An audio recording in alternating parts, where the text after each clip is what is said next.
अस्सलामुअलैकुम वरहमतुल्लाहि वबरकातुहू।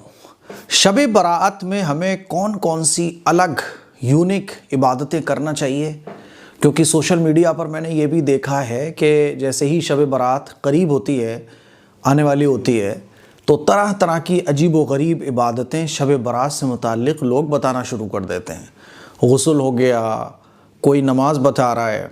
एक मरतबा मैं मस्जिद में बैठा हुआ था तो कहीं से आवाज़ आ रही थी, कोई मोबाइल में कुछ सुन रहा था, तो उसमें कोई बताने वाले बता रहे थे कि शब बराअत का गुस्ल इस तरीक़े पे करो और फिर इस तरह से इतनी रकात पढ़ो, हर रकात में ऐसे ऐसे सूरत पढ़ो।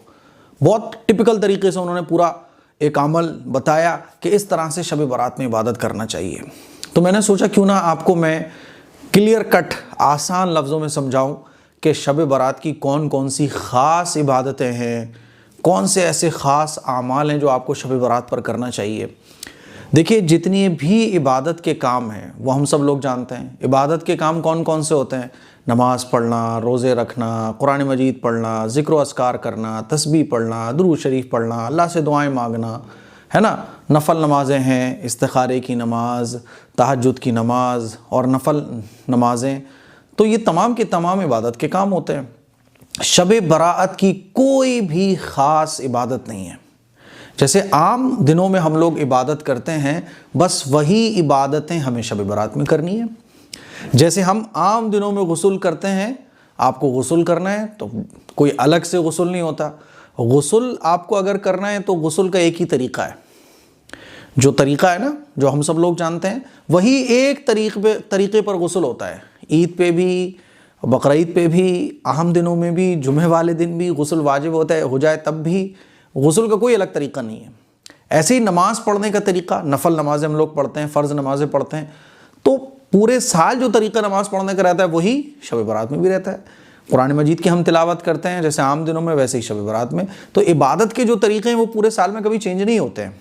हाँ, जो फ़र्ज़ इबादतें हैं वो चेंज हो जाती हैं, जैसे कि रमज़ान के रोज़े फ़र्ज़ हो जाते हैं, हज फ़र्ज़ हो जाता है हज के दिनों में जिन लोगों के ऊपर फ़र्ज़ होने वाला होता है। इसी तरह से उम्रा करना, जब कोई आदमी एहराम बांध लेता है तो उम्रा उसके ऊपर वाजिब हो जाता है, तो ये अलग बात है। लेकिन जो आम इबादतें हैं वो नॉर्मल जैसे हम लोग करते हैं वैसे ही करेंगे। तो शब बराअत की कोई भी ख़ास इबादत नहीं है।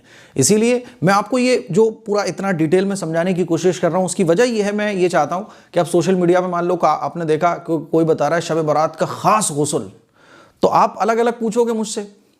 तो मैंने आपको एक उसूल समझा दिया। इस उसूल के मुताबिक आप देखो कि शब बराअत की कोई भी ख़ास इबादत ऐसी नहीं है जो शब बराअत के लिए ख़ास हो। नॉर्मल इबादत जो हम लोग करते हैं वही शब बराअत में करना है। और इसकी फजीलत, चूँकि ये बड़ा अजीम शान दिन होता है 15 शाबान का, तो इस दिन जो है ना फजीलत बढ़ जाती है। समझ रहे हैं बात को?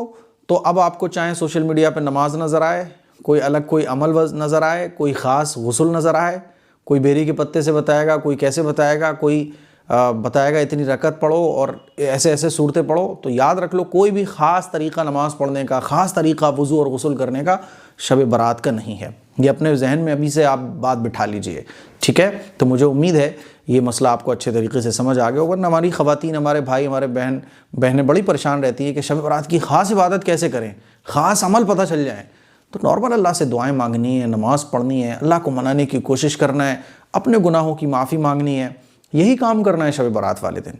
मुझे उम्मीद है ये चंद बातें आपको अच्छे तरीके से समझ आ गई होंगी। और आप क्या पूछना चाहते हैं शब बराअत से मुताल्लिक़, कमेंट करके ज़रूर बताइएगा। अस्सलामु अलैकुम वरहमतुल्लाहि वबरकातुहू।